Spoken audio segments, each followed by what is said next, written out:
안녕하세요. 반갑습니다. 이 채널에서 제가 업로드하는 것은 제가 그때그때 영감받은 부분을 올리는 채널인 것 같아요. 저희 가족이 들으시고요.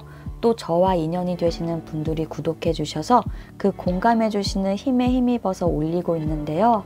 오늘은 제 서론이 아주 살짝 길어질 것 같아요. 2007년 론다번의 시크릿이 처음 우리나라에 들어오고 접하게 되었는데요. 그때 정말 센세이션했어요.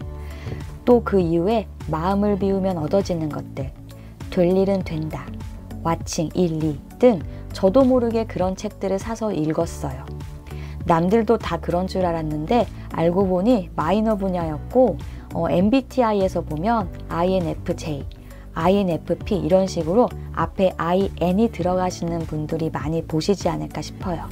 I라고 하면 내향적, 그러니까 E, extrovert 외향적이기보다는 I, introvert 내향적으로 그 내부의 에너지, 내 내면에 쏟는 에너지가 향해 있는 거고요.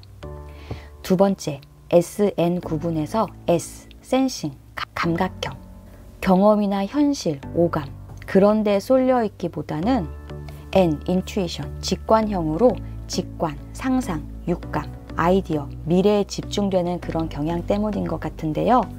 이걸 들으시는 분들도 저와 같이 마음, 영혼, 진리, 철학, 영성에 관심 있으신 분들이시지 않을까 싶어요. 그래서 내적 친밀감과 함께 반가운 마음이 듭니다.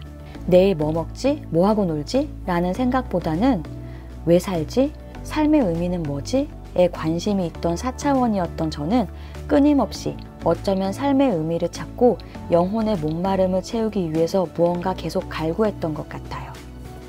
그러다가 2016년 10월에 어머니께서 그러시더라고요. 100일만 이 강의를 들어봐. 모든 게 해결돼. 돈 드는 것도 아니니까 한번 들어봐. 라고 해서 그냥 들어보게 됐어요. 그게 지금의 정법 강의, 홍익인간 인성교육인데요. 우선 그 많은 강의 중에서 궁금한 것부터 키워드를 찾아 들었어요. 결혼, 인생, 돈, 교육 등등요. 정말 그동안 알려주지 않았던 것, 속속들이 시원하게 저 대신 말해주는 것 같아서 사실 통쾌했어요. 그리고 하루에 몇십 개씩 들을 수밖에 없었어요. 마치 사막에서 오아시스를 찾은 느낌이었거든요. 깡마른 스폰지에 물을 흡수하려는 듯 하루에 몇십 개씩 찾아서 들을 수밖에 없더라고요. 예전에는 왜 살지? 먼지가 되고 싶다 라고 생각했던 제 인생에서 그 공허한 마음이 촉촉하게 감사하게 그렇게 차기 시작했고요. 이 세상에 태어난 이상 생로병사로 죽게 된다 라고 들어서 희망이 없다라고 생각했는데 이 강의를 듣고 나서 아싸, 아프지 않고 어렵지 않고 생행복사로 살 수 있겠구나 라는 방법과 해답을 알게 되니까 바르게 살아야겠다고 생각이 들면서 참 좋고 감사한 일들이 많이 생겼어요.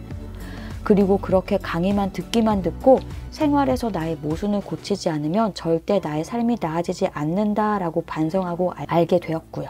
그리고 이번에 마음공부 채널에서 추천했던 책에서는 좀 더 구체적인 부분을 알게 되었어요. 한국교문사라는 출판사가 사실 인터넷 온라인 스토어에서 팔지 않는 책인데요.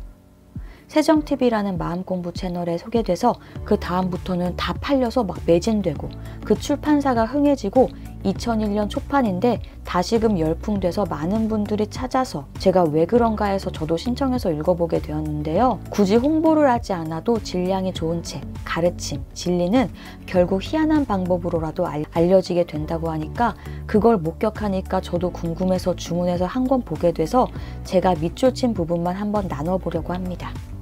그 책은 생명의 실상이라는 책인데요. 사실 처음 보면 무슨 집단, 교, 무슨 회 같기도 해서 또 뭐 예스러운 단어가 많아서 뭔가 싶었어요. 그런데 거기에 초점을 두는 게 아니라 예수, 부처, 하나님, 하느님 등등 그들이 했던 공통적인 그 진리를 경험담과 함께 세세하게 풀어져 있어서 우주, 인간, 그 근원을 좀 더 가까이 알게 되었어요. 영감받은 밑줄 친 부분만 읽고 덧붙여 말씀 나누겠습니다. 시작하겠습니다. 우리들은 모두 영계와 현세 사람들에게서 라디오 방식으로 방송되어 오는 사상과 파동을 감수하는 수신기인 것이다. 우리들이 한층 높은 세계에서 오는 사상 파동을 느끼기 위해서는 자기 마음을 그 사상 파동에 맞추지 않으면 안 되는 것이다. 우리들은 항상 마음을 맑게 하고 마음을 한층 높은 세계로부터 오는 파동을 느낄 수 있도록 훈련하지 않으면 안 된다. 이 훈련이 모자랄 경우 잡음이 섞여 인스피레이션이 불순한 것이 되어버린다. 얼핏 들으면 뭐야? 보이지 않는 귀신과 소통하라는 거야? 영매처럼? 싶을 텐데요. 우리는 정말 많은 차원의 보이지 않을 뿐 끌어다 써야 하는 힘도 있고 차원이 낮은 에너지는 경계해야 하는 힘도 있는데요. 우리가 탁한 생각, 욕심, 나만 아는 이기심 때문에 사실 가려져 높은 차원의 그 무한한 힘을 알거나 쓰지 못하는 것이지 정말 공의, 대의를 위하고 진정 인류와 사랑을 실천하는 사람은 기적이라는 큰 힘, 영감이라는 큰 힘으로 지금의 사람들이 해내지 못하는 일을 먼저 실행하고 앞서가는 그런 선구자 역할을 했던 것 같아요. 둘째는 말의 힘의 중요성입니다. 사랑의 말도 칭찬하는 말도 말의 힘으로 선을 만드는 힘입니다. 사실 이건 정법 강의에서 많이 강조되었기 때문에 와닿은 구절인데요. 말 한마디로 사람 길을 꺾을 수 있고 말 한마디로 죽어가던 사람을 살리는, 또 누군가의 말로 용기가 생겨서 그 용기로 평생 살아갈 힘을 만들어주잖아요. 그 말의 힘이 참 중요하다는 거예요. 사람이 곧 육체만 입었지 본래 영혼, 신이기 때문에 그 신이 하는 말은 효력이 굉장히 강해요. 그걸 몰랐을 때는 저도 정말 독설가라고 불렸는데 그때는 제가 왜 그렇게 불렸는지 몰랐어요. 이제는 말 조심하려고 많이 노력합니다. 요컨대 상대를 믿고 좋은 점을 찾아내어서 칭찬하도록 하면 누구든지 사람의 마음속에는 신성이 있기 때문에 이 신성이 말의 힘으로 눈을 뜨고 빛나오게 되는 것입니다. 생명의 양식은 사랑이지만 기도나 애어, 찬탄의 말로 표현되어야 진실로 그 살리는 힘이 되는 것입니다.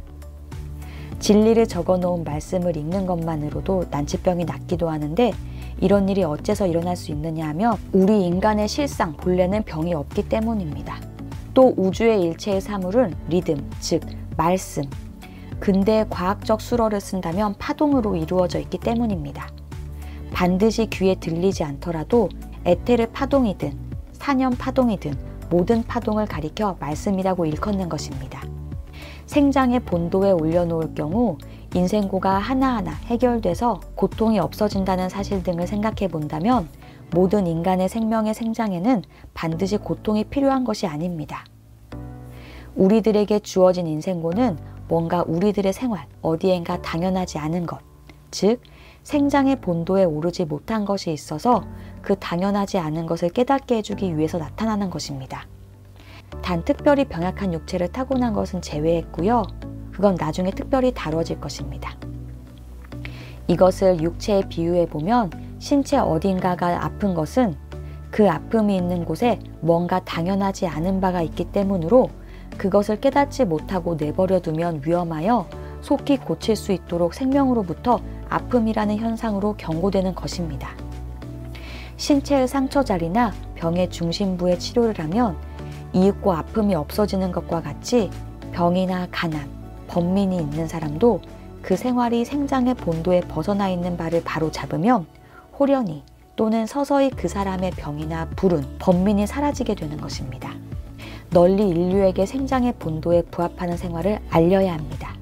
저는 이때 생장의 본도가 사람을 살리는 근본, 도의 길, 바른 마음, 자신의 마음이라고 이해했습니다. 괴로움이라고 하는 경고를 받지 않고도 생명이 싱싱하게 생장하며 살 수 있는 길을 알 수 있도록 일편이 편찬되었습니다. 여기서 인간에게 병의 실체, 실상, 병은 본디 없는데 우리가 만들었다고 합니다.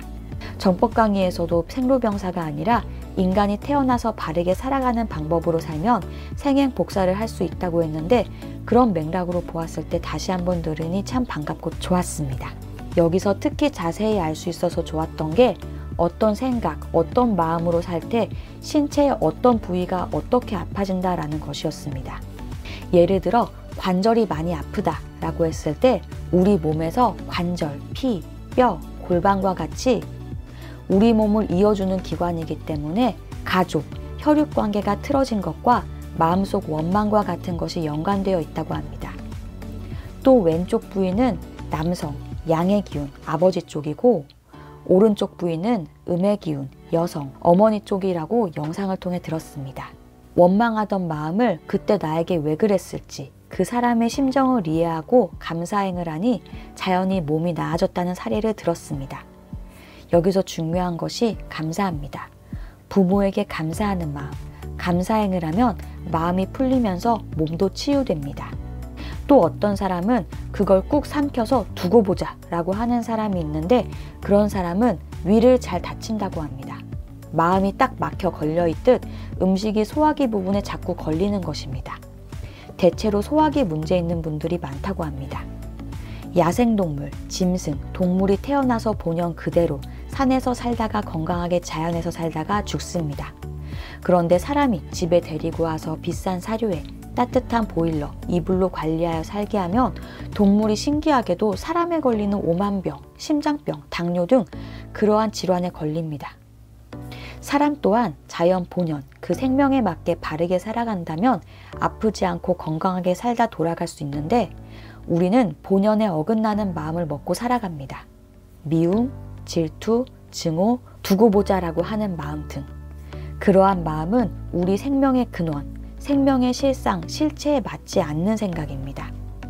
그러한 본연과 어긋난 마음이 오래될수록 사람은 육체로서 암, 종양, 세포가 딱딱하게 굳는다든지 시들해지거나 아파집니다. 우리 한 사람도 소우주로, 하나의 우주로 어느 한 부위가 아프면 그 부위를 재생시키기 위해 무한히 노력합니다. 그러나 마음, 상념, 관념이 계속 어긋나지면 아파지고 무언가 문제가 생기기 시작합니다. 지구도 다른 나라에서 환경 문제가 있다고 하면 아주 멀리 있는 나라에서 있다고 할지라도 나비효과처럼 결국 나에게도 우리나라에도 영향을 받습니다. 마찬가지로 손가락, 다리, 심장, 폐 등 어느 한 부위가 그런다고 해도 우리는 전체적으로 영향을 받습니다. 그리고 아팠을 때 거기서 우리는 계속해서 물질적인 약만 의지하고 투약합니다. 아무리 좋은 현대 약물을 다 해보아도 나아지지 않는다면 우리 생명의 실상을 알고 잘못되었다면 참회하고 바르게 사는 길을 알고 살아야 합니다. 말씀, 진리, 가르침에 의해 세상을 정화하고 인생을 살기 좋게 하고 가정을 밝게 하고 개개인을 행복하게 하기 위한 사업 또한 이러한 책을 내는 것입니다. 이러한 마음의 법칙을 깊이 연구해감에 따라 차차 명료해질 것입니다만, 앞에서도 잠깐 언급한 것처럼 이 세계는 말의 힘에 의해 지탱되고 있기 때문입니다. 말씀에 의해, 말에 의해 우리는 맑게도 되고 추하게도 되고 행복하게도 되고 불행하게도 되는 것입니다. 그러면 이보다도 더 소중한 마음이 있다는 것을 자각하지 않으면 안 됩니다. 매일 아침 이를 닦으면서 이렇게 중요한 마음을 닦지 않는 것은 불합리합니다. 그럼 무엇으로 마음을 닦아야 할까요? 그것은 말씀에 의해서입니다. 그리고 여기에 덧붙여 우리가 바르게 살기 위한 홍익인간 교육이 되어야 합니다. 세계는 지금 무서운 생존경쟁, 계급투쟁, 소용돌이 속으로 빠져들고 있습니다. 이 다툼의 세계에 살고 있는 이상 괴로움을 겪고 있는 두뇌로부터 방사되는 저주, 질투, 증오, 무서운 저주파 파동은 우리들의 마음에 감응해서 마음이 휘저 어지럽혀집니다. 이렇다 할 것 없이 화가 막 치밀고 초조하고 불쾌해서 견딜 수 없는 기분이 되거나 아무 이유 없이 답답해지고 슬퍼지고 불행을 느끼고 있을 것입니다. 이것은 실로 딴 곳에서 방송된 불쾌한 감정, 파동을 자기 두뇌가 수신하고 있기 때문입니다. 사고와 같은 감정은 일종의 라디오 파장과 같은 파동으로서 우리들의 두뇌는 그것에 감응되기 쉬운 수신기라는 것을 인류는 알 때가 되었습니다. 생명을 살리는 말, 진리를 접하고 알게 되면 우리들 감정 파동의 파장이 그 저주의 감정 파동과는 맞지 않게 됩니다. 우리들의 감정은 또다시 사랑과 평화, 행복에 가득 차 행복한 생활을 쌓아올리는 기초가 되는 것입니다.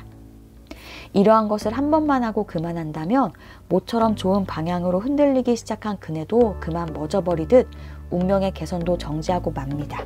불행한 사건을 끌어들이는 마음속의 자석이 무엇이냐면 신과 일체가 아니라고 생각하는 것, 즉 신과 유리된 마음입니다. 마음속에 신이라고 하는 무한력에 의해 살고 있다는 자신 없이 자신의 생명은 물질의 우연적 결합으로 만들어져 있어서 밖에서 가해지는 우연한 힘으로 금세 파괴되고 말 것이야 라고 잘못된 생명관이 우리들의 마음 밑바닥 대부분을 점령하고 있으면 그것이 자석이 되어서 병을 끌어당기고 그 밖에 갖가지 인생고를 끌어들입니다. 그러니 이 자석을 제거해버리기 위해서는 무엇보다는 나는 대생명의 무한력에 의해 살고 있다 라고 하는 철저한 대신념을 우리의 마음 밑바닥에 쌓아 올려서 자기의 생명은 결코 물질의 우연적 결합이 아니고 항상 대생명의 무한력으로 수호되고 있다 라고 하는 진리를 마음속 깊이 믿어야 하는 것입니다. 우리들을 살리지 않고는 놔두지 않는 무한한 대생명의 힘, 신의 마음, 자신의 마음으로 살아보려 합니다. 처음에 신의 자식이라는 말을 들었을 땐 이런 생각을 했습니다. 내가 왜 신의 자식이야? 내가 미치야?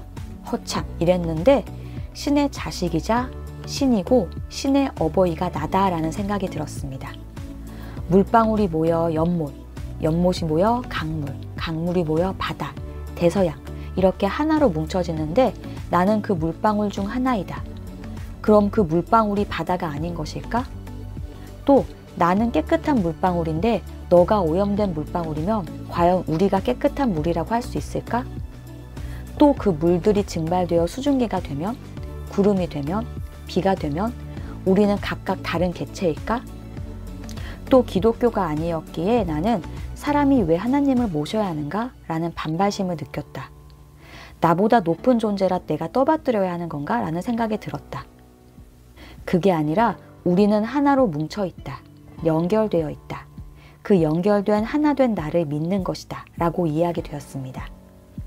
나라는 우주에서 손가락 하나가 상처로 조금 베었다고 합시다. 안 아플까요? 이렇듯 지구도 우주도 미국에 사는 너도 옆집에 집값 올랐다고 자랑하는 너도 하나로 연결되어 있습니다. 과학에서도 프랙탈 이론을 알고 나면 경이로워집니다. 그러나 우리는 내가 집값이 오르면 너무 좋고 옆집에 사는 너가 오르면 너무 배 아프고 질투납니다. 우리는 그 분리된 마음을 느낍니다. 그런데 그 분리된 마음은 결국 나를 아프게 하고 나를 잃게 합니다. 우리가 아기였을 때는 너와 나의 분리가 없었습니다. 아기들은 이렇게 말합니다. 내가 사탕 먹고 싶어 라고 하는 게 아니라 아우라가 사탕 먹고 싶어 라고 이야기합니다. 남들이 그렇게 부르기에 그렇게 부르는 사람을 지칭하는 것입니다. 또 태어나기 전에는 본래 우리는 하나, 일체, 우리였습니다. 그럼 이곳에서 다시 하나됨을, 사랑을 배우기 위해 태어나지 않았을까요? 그 하나된 마음이 사랑입니다. 우리는 사랑할 때 아프지 않고 자신의 본성, 생명의 실상에 맞게 살아가게 됩니다. 실상이란 말을 네이버에 검색해 보니까 모든 것에 있는 그대로의 참모습이라고 나옵니다. 참모습 본연으로, 사랑으로, 신으로, 자신으로 살아가고자 다짐합니다. 두서없이 쓴 거라 전달이 잘 됐는지 모르겠습니다. 너그러이 양해해 주시면 멋지십니다. 고맙습니다. 건강하세요.